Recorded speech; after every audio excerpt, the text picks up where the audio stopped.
At True Echo, we bring you powerful stories that echo long after the final frame. Stories of honor, injustice, and unexpected triumphs.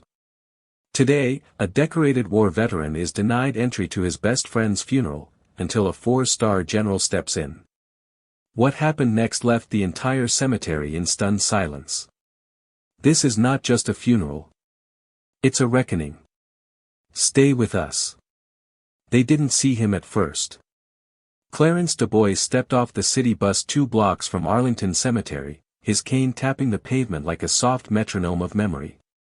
The Virginia morning was mild but dull, sky smothered in gray. Clarence stood still for a moment, letting his knees adjust to gravity's weight before lifting the old army duffel on his shoulder.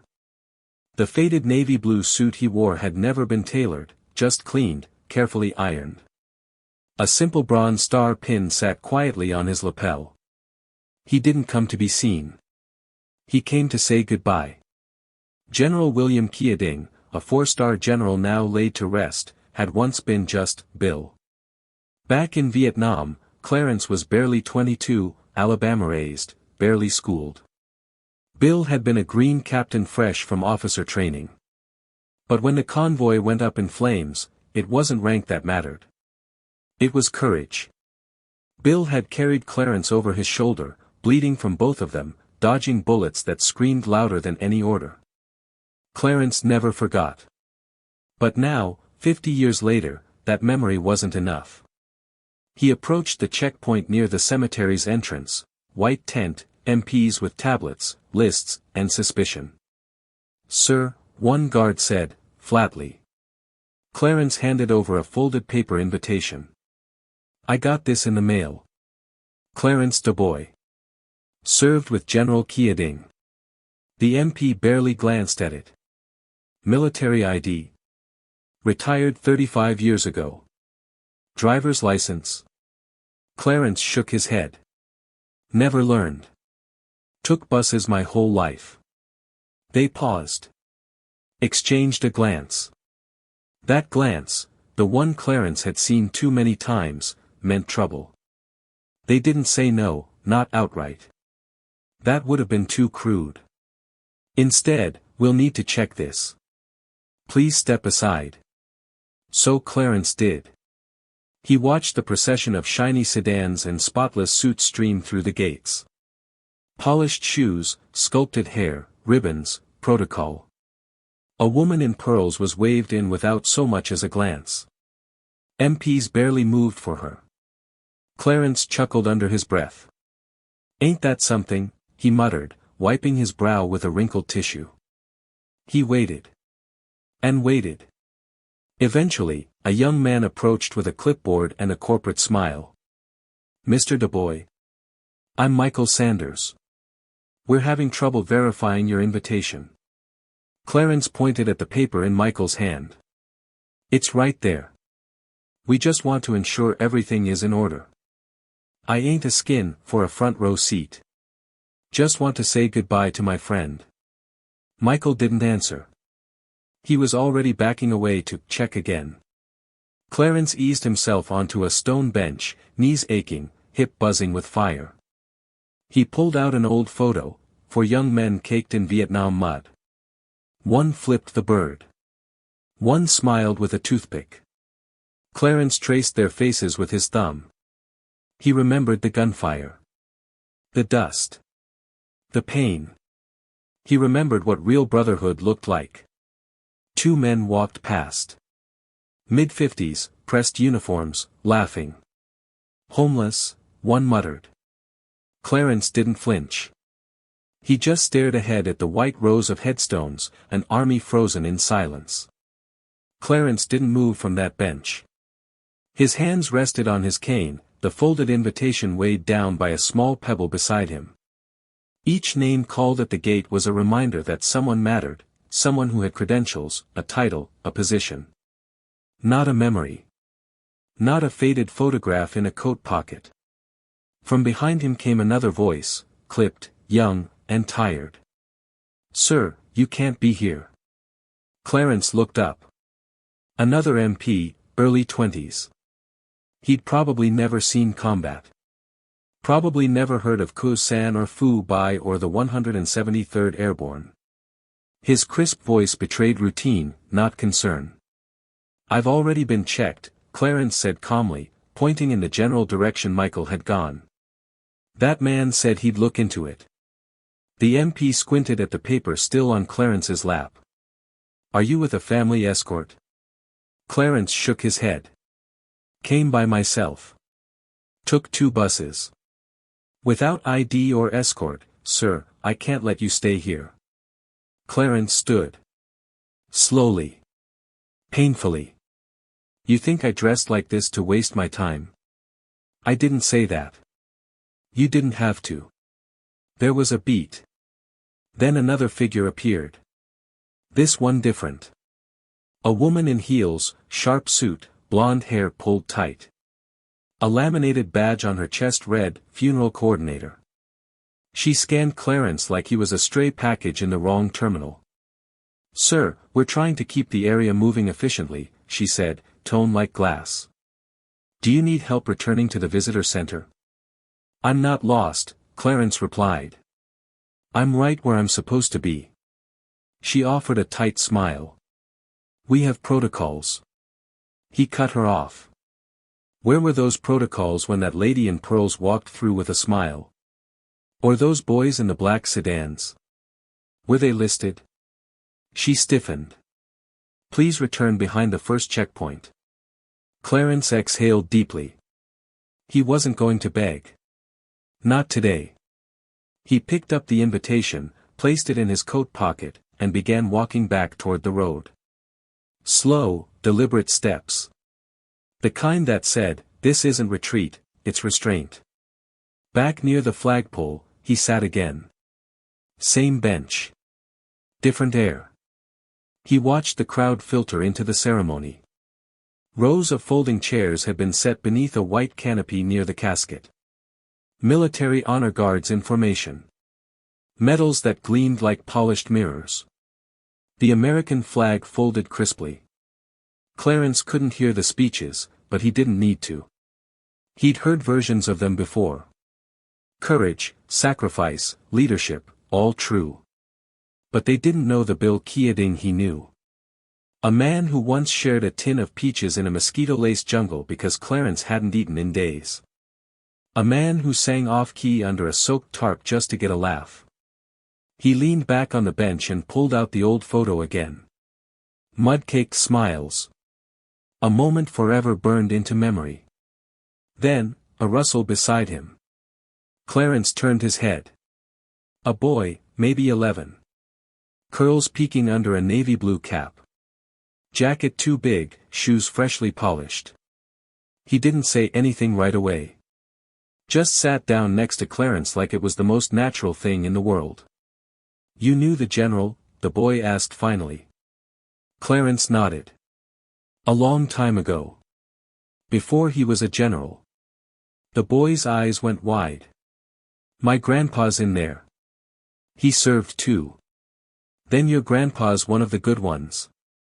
The boy peered at the photo in Clarence's hand. That you? Yep. Who's that guy next to you?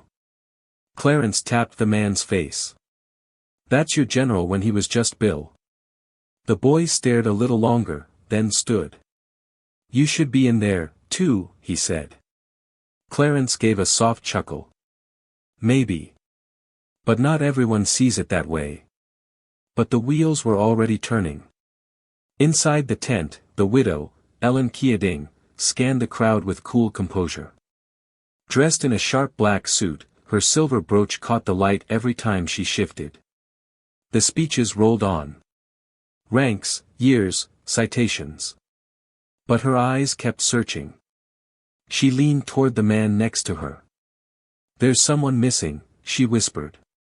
Minutes later, that same man was moving quickly toward the entrance.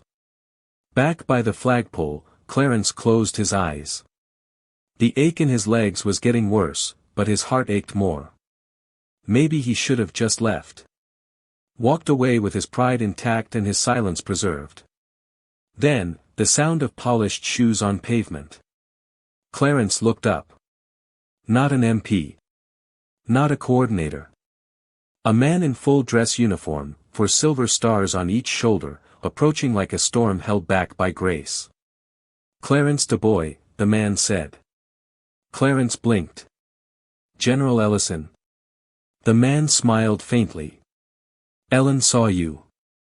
Sent someone out to find who the hell was sitting alone during her husband's funeral. When she heard your name, he stepped closer. She said, "Go get him." Clarence's jaw tensed. His voice dropped. They already told me I didn't belong. General Ellison crouched slightly, eye level. Bill talked about you like a brother. Said you saved his life, too. Clarence chuckled. Nah. I just didn't let him fall into a pit full of snakes outside Hugh.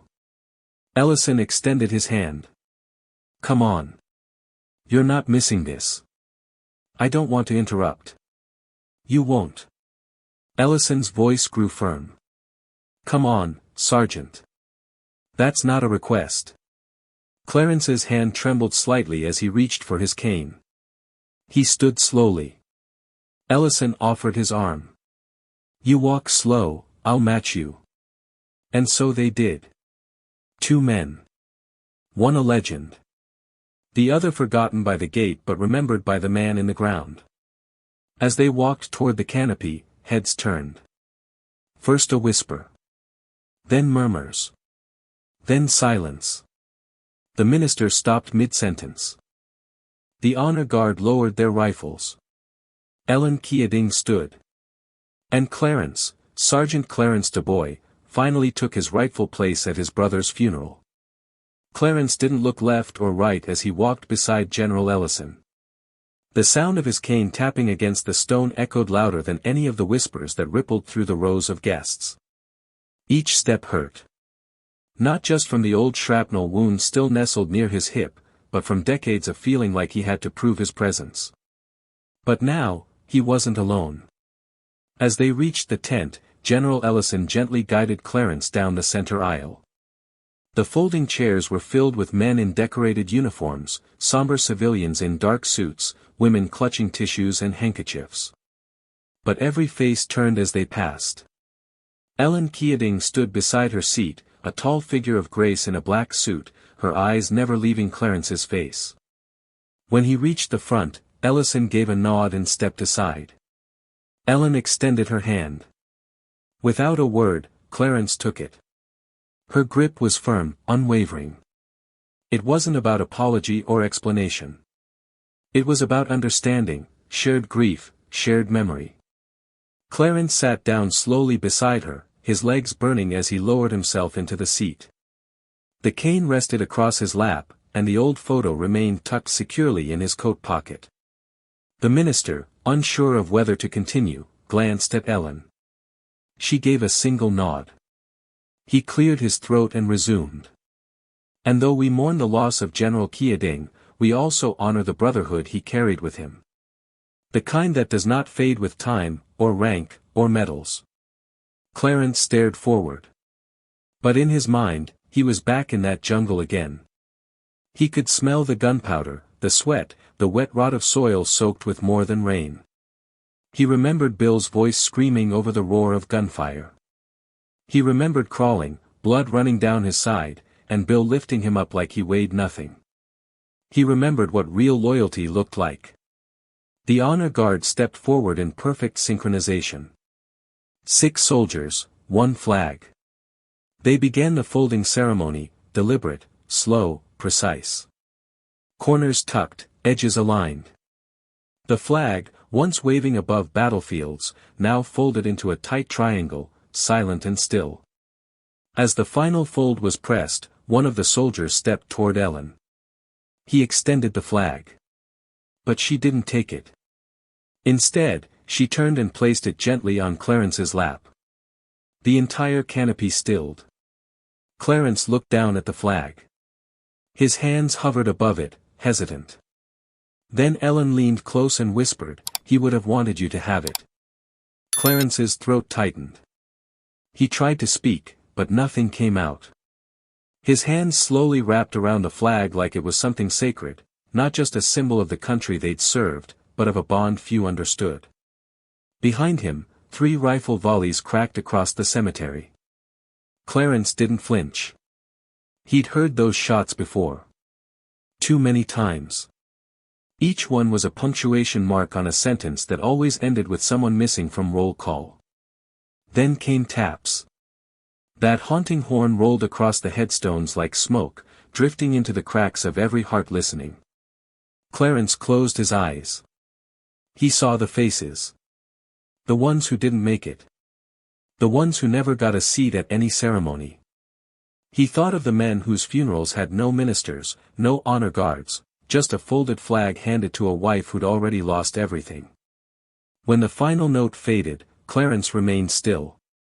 The others began to rise, to move, to murmur in soft conversation. But Clarence didn't move. Ellen stayed seated beside him. A young officer approached. Early 30s. Clean-shaven. Nervous. "I didn't know the full story," he said quietly. "I'm sorry we didn't treat you right." Clarence looked at him. There was no bitterness in his eyes, only clarity. "You know now," he said. The officer nodded. "Yes, sir." One of the earlier MPs, the one who'd made him wait, who'd stood silent when Clarence asked about fairness, stood a few feet away, looking like he wanted to speak. But he couldn't bring himself to. He didn't have to. Clarence caught his eye. Gave him a look that said everything. "I saw you. I heard you. I'm still here." And that was enough. As the crowd thinned, Ellison returned to Clarence's side. "I won't ask for your number," he said, smiling. "I know you're still listed." Clarence smirked. "Ain't gone nowhere." "Good," Ellison said. "Because I think some folks are going to want to talk to you after today." Clarence shook his head. "They'll forget by tomorrow." Ellison looked him dead in the eye. "No, they won't. But even if they did, it didn't matter." Clarence had been seen. Not just by guards and guests and generals. But by the woman who knew Bill best. By the boy who sat beside him on the bench. By the flag now pressed against his chest like a final salute. Eventually, Clarence stood. He tucked the folded flag beneath his arm. Every step hurt, but he didn't show it. As he walked past the gates, the MP who had turned him away stood to the side, hands clasped, eyes down. Clarence slowed. The man opened his mouth to speak. But Clarence raised a hand gently. "Don't," he said. "Just do better next time." And he walked on. Outside the cemetery, a black SUV waited. The window rolled down. "Ellen. You need a ride?" she asked. Clarence shook his head. "Appreciate it, but the bus stop's close. I'm used to walking slow." She smiled, not the polite kind, but real, warm. "Well, if you ever want to come by the house," she said, "there's a spot at the dinner table." Clarence tipped his head. "I might take you up on that." The SUV rolled away gently, tires barely whispering against the pavement. Clarence sat again on the same stone bench outside the cemetery gate. Same place he had been pushed aside hours earlier. Only now, people noticed. A few nodded. One man even stopped and said, "Thank you for your service." But Clarence didn't need any of it. Not anymore.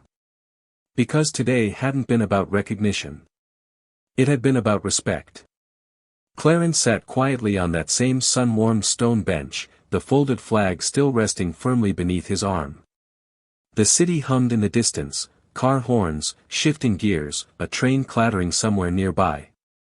The late afternoon sun cut across the sidewalk, casting long shadows behind his cane. But for the first time in hours, Clarence wasn't watching people pass, they were watching him. Not gawking. Not judging. Just, seeing. A young woman in a nurse's scrubs passed by and paused for half a second. Her eyes caught the flag. Her steps slowed.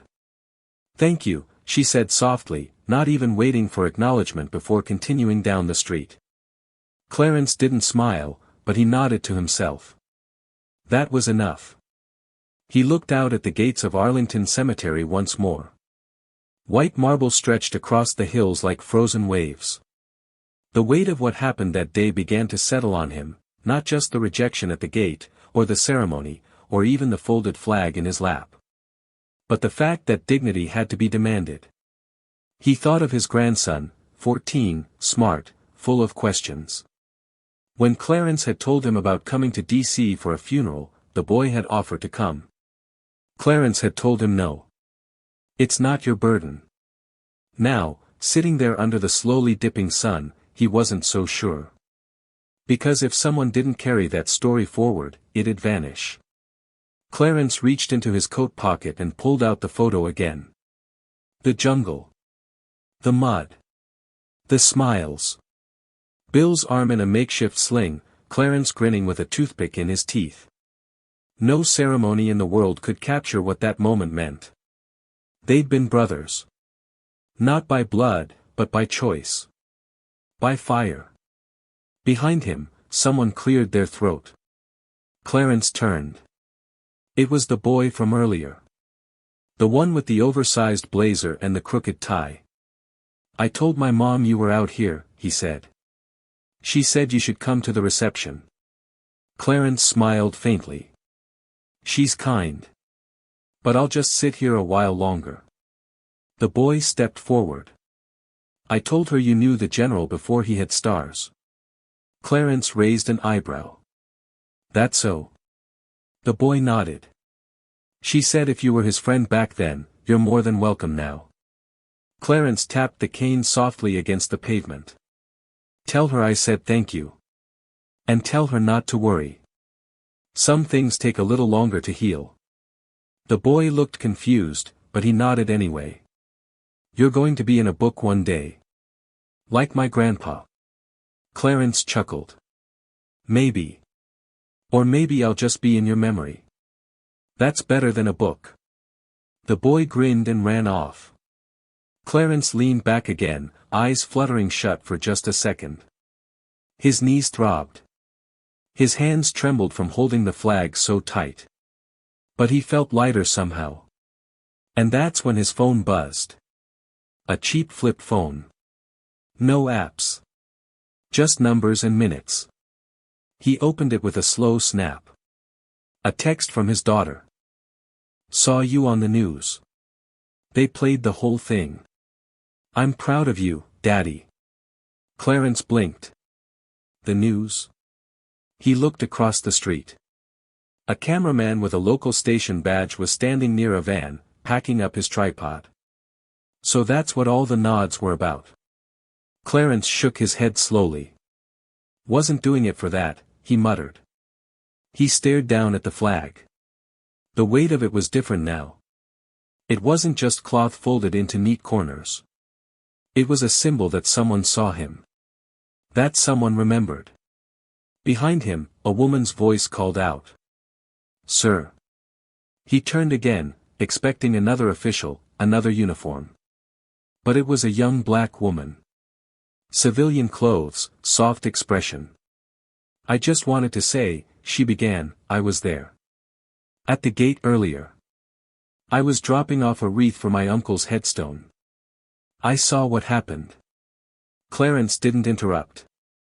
She stepped closer. I didn't say anything. I should've. I'm sorry. Clarence looked at her for a long moment. Then he spoke, his voice quiet but firm. You don't need to apologize. You saw. That's more than most. She hesitated. I think it's time more of us spoke up when we see wrong. Clarence tilted his head. Then start now. Don't wait like I did. She nodded and extended her hand. My name's Monica. He shook it. Clarence. She smiled. If you ever speak anywhere, I'd want my son to hear it. Kids need to learn what real service looks like. Clarence didn't respond right away. He looked down at his hands, wrinkled, calloused, veins raised like old rivers. "Maybe I will," he said finally. "Maybe it's time." He stood, slow and steady. The folded flag under his arm, his cane planted firmly on the concrete. The sun was dipping lower now. Golden light spilled across the edge of the cemetery, catching the tops of the headstones. Clarence looked up at it all. He gave a small salute. "Just once. Rest easy, Captain," he whispered. "They know now." And then he turned toward the bus stop. Not as a man turned away from a gate, but as one who walked through it, with honor reclaimed, and history carried forward on quiet shoulders. The bus hissed to a stop just as Clarence reached the curb. The door creaked open and the driver, a stocky woman with salt and pepper braids, gave him a nod. "You headed northbound?" she asked. Clarence lifted his cane and the folded flag gently. "As far as why'll take me." She smiled. "You sit where you want. No charge today, sir." He blinked. "No charge?"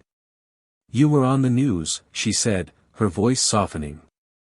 "That was you, right? At the cemetery? Everyone's talking about it." Clarence didn't answer. He just nodded once and climbed the steps, slow and steady. He found a seat near the middle, beside a window streaked with sunlight and dust. As the bus pulled away, he watched Arlington shrink in the rearview mirror, the gates, the rows of marble, the spot where he'd waited so long to be seen. He exhaled through his nose. For a long time, no one on the bus said a word. But Clarence could feel their eyes. A few passengers stole glances, curious, cautious. One woman, holding a baby, smiled gently as she looked down at the flag in his lap. She whispered something to the child that sounded like, "That man's a hero." Clarence wasn't sure about that. But he was beginning to understand something deeper. Sometimes the people who need to remember you the most aren't the ones in uniforms, or behind gates, or holding clipboards. Sometimes it's the strangers you pass. The children watching. The ones who will carry your story forward, piece by piece. When he got off near the station in southeast D.C., the street was quieter.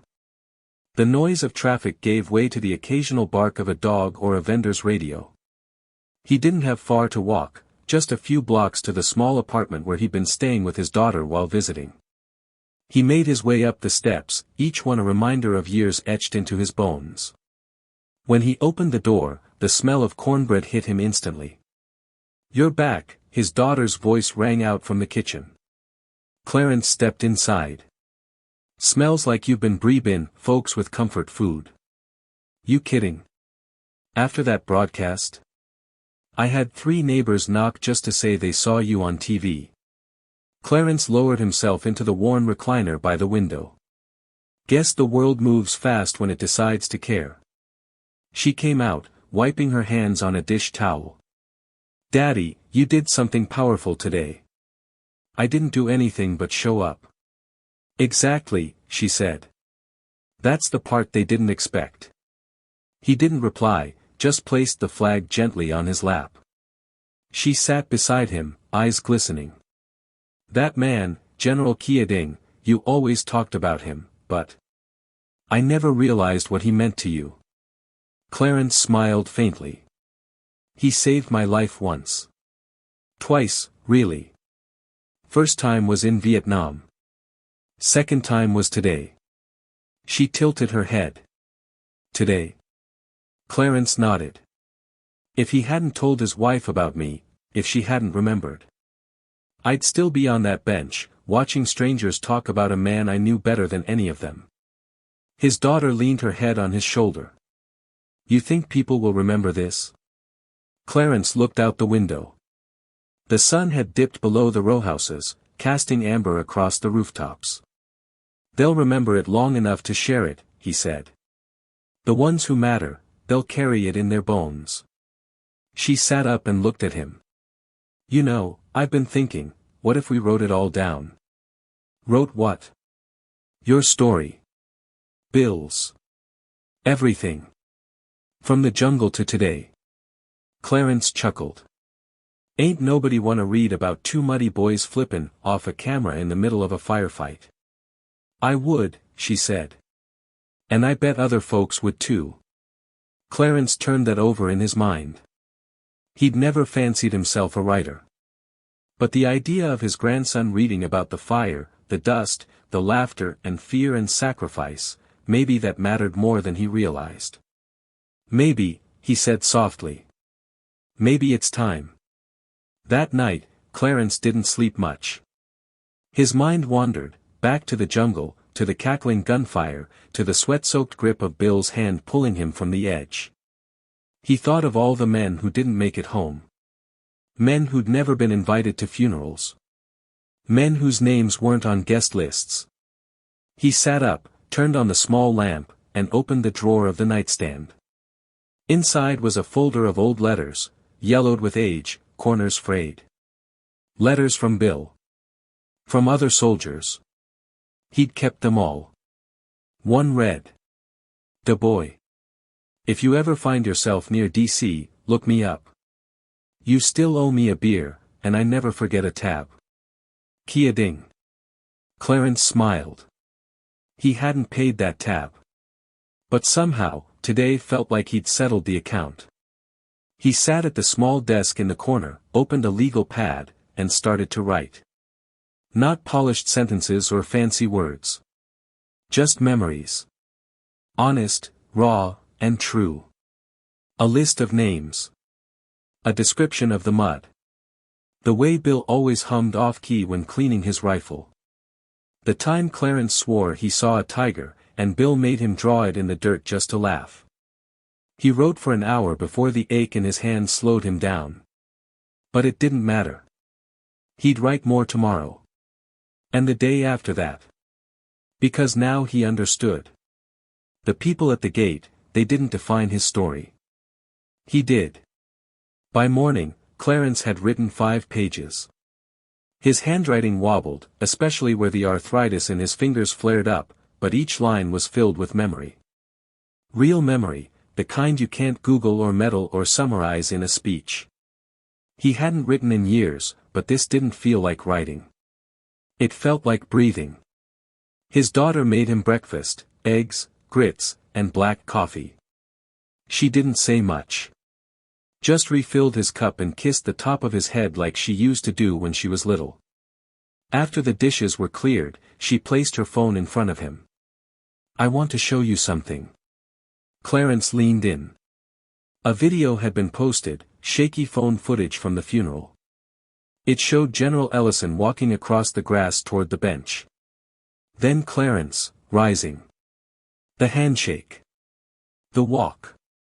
The hush that fell as they entered the ceremony together. The caption read, "When honor refused to be denied, Vietnam vet finally recognized." There were hundreds of comments. Thousands of shares. Clarence scrolled slowly, lips pressed tight. "I cried watching this. Reminds me of my granddad. He deserved better from the start. This broke me. Thank you, Sergeant DeBoy." He stared at that last one for a long time. "I didn't ask for any of this," he said quietly. "I know," his daughter replied. "But maybe it's not about asking anymore." Later that day, a call came from the Veterans Association. They wanted to interview him, not just about the incident, but about his time in Vietnam. Then came a message from a local high school. A history teacher had seen the clip. He asked if Clarence would speak to their juniors and seniors for Memorial Day. "Me? Speak?" Clarence had said. "I'm no preacher." "You're a witness," the teacher replied.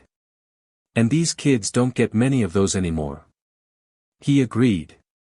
Reluctantly. Nervously. And 2 days later, he walked into that school auditorium with his cane, his flag, and his story. The students were quiet as he took the stage. Some stared at their phones. Others whispered. But when Clarence began, not with a lecture, but with a simple memory, the room grew still. "I was 22 when I shipped out," he said. Didn't know much except how to fix a tractor and run from a whipping. That got a few chuckles. He told them about the jungle. The heat. The fear. The laughter that somehow bubbled up in the darkest places. He didn't dramatize it. He didn't sanitize it either. He spoke of friends who never came home. Of moments when a man's color didn't matter, only his courage. Of how he met Bill Keating, and how Bill had become more than a superior. He'd become a lifeline. And when he told them about the funeral, about being turned away at the gate, the silence in that auditorium was like gravity. Then he told them how General Ellison came. How a crowd parted. How a flag found its rightful place. He ended with this. Respect isn't about what you wear, or how loud you speak, or what title you carry. It's about how you show up. How you stand when others sit. And how you carry those who can't walk no more. When he finished, there was no applause at first. Just stillness. Then a single clap. Then more. And then, a standing ovation. Clarence didn't know what to do with it. He stood there, head slightly bowed, letting the sound wash over him. Afterward, a young man approached. 17, maybe. Wore a hoodie and earbuds. My uncle served in Iraq, he said. I didn't really get it before. But, now I think I do. Clarence nodded. That's why I came. Back at home that evening, he sat at the desk again. This time, the words came easier. He began a letter. Not for anyone in particular, maybe for his grandson. Maybe for whoever picked it up years from now. They almost turned me away. Not because of rules, but because of what I didn't look like. But I stayed. Not out of pride, but out of duty. Because when you've been carried once, you don't walk away. You stand, even if you shake. You speak, even if your voice cracks. He paused. Then wrote one more line. We don't serve for recognition. But we don't forget what it feels like to be unseen. As the days passed, the story kept spreading. Clarence was invited to a local radio station. A podcast. A veterans panel. Not because he'd raised his hand. But because someone else had finally said his name. Ellen Keating sent a handwritten letter 2 weeks later. Elegant script. Short and simple. You were always family. Forgive us for forgetting it in the crowd. Enclosed was an old photo of Bill, the same one from Vietnam, only this time, a second photo was behind it. It showed Clarence and Bill years later, both in dress shirts, beers in hand, grinning like they just pulled one over on the world. Clarence hadn't even remembered it being taken. He pinned it beside the desk. That night, as he lay in bed, his body aching from more than age, Clarence stared at the ceiling fan spinning slow circles. He thought about how close he'd come to just walking away. How many men like him had. And how many never got pulled back. But not this time. This time, the world had stopped. Just long enough to remember. A month passed. Then 2. Clarence found that people didn't forget quite as fast as he thought they would. Maybe not everyone. Maybe not even most. But enough. Enough to make him believe that telling the story had been worth it. His grandson, Malik, had started asking questions every Sunday after dinner. Not vague ones, but real ones, about combat, fear, loyalty, loss. Clarence answered all of them, even the hard ones. Did you ever hate it? Malik asked once. Clarence had paused, then replied, I hated what it took from me. But I never hated what it gave me, the brothers I found. The parts of myself I didn't know I had. And the man I became because of both. Malik had nodded slowly. That conversation turned into others. And soon, Clarence wasn't just writing in the evenings. He and Malik were working on it together, typing his stories, scanning the old photos, recording memories in voice clips. Malik called it Project the Boy. I want to submit it to the school archives, he'd said. They've got a veterans hall. But it's mostly just plaques. Nothing like this. Clarence hadn't said yes right away. But he didn't say no either. Then one morning, his daughter knocked on his door with wide eyes. "You've got mail," she said, holding a thick envelope with a Department of Defense seal. Clarence took it, slow fingers unsealing the flap. Inside was a formal letter. An invitation. Not to a funeral, but to an event. "We would be honored to recognize your service, and your story, as part of the National Legacy of Valor project. This event will be held at the Capitol Rotunda, where selected veterans will be acknowledged for their contributions both on and off the battlefield." Clarence stared at it for a long time. "What do I even wear to something like that?" he murmured. His daughter smiled. "Whatever you want, Daddy. They're not honoring your clothes. They're honoring you." The event came in early November. Leaves turning amber, air crisp, the kind of day that reminded Clarence of Alabama fall mornings long before war and news cameras ever touched his life. The rotunda was packed. Flags, cameras, folding chairs.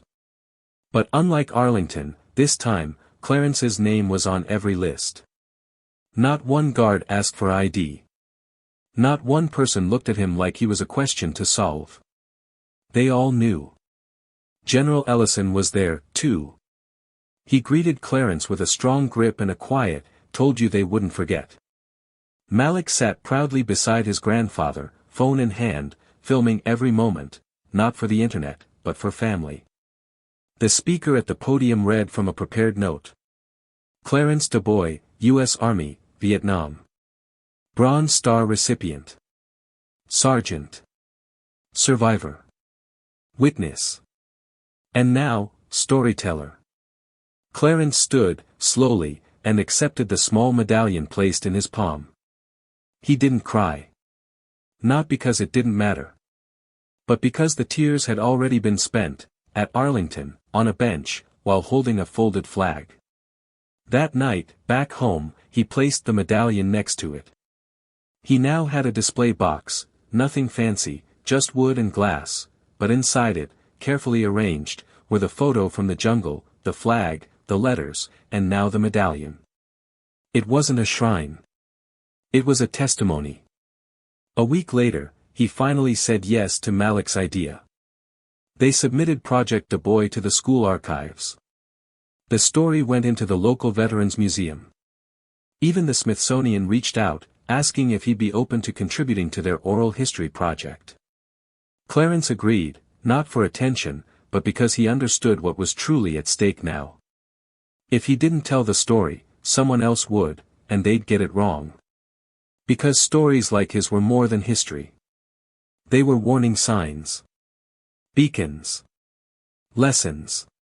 And reminders. One afternoon in early December, Clarence returned to Arlington. This time with his grandson. They didn't speak much on the bus ride. Malik wore a tie this time. Said he wanted to show respect. As they walked through the cemetery gates, past the checkpoint, no pause, no questioning, Clarence stopped at the same bench where it had all started. The stone was cold now, but familiar.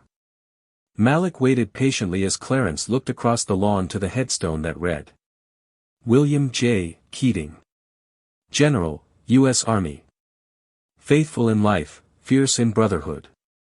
Clarence walked over. Stood for a long moment. Then slowly knelt. "I settled the tab, brother," he whispered. "Took me a while, but I got there." He placed a single item at the base of the stone. Not a flower. Not a medal. A copy of the photo, for boys in the jungle, one flipping off the camera, all of them smiling through the dirt and smoke. He pressed it gently into the grass, anchored it with a small stone. Malik joined him, silent.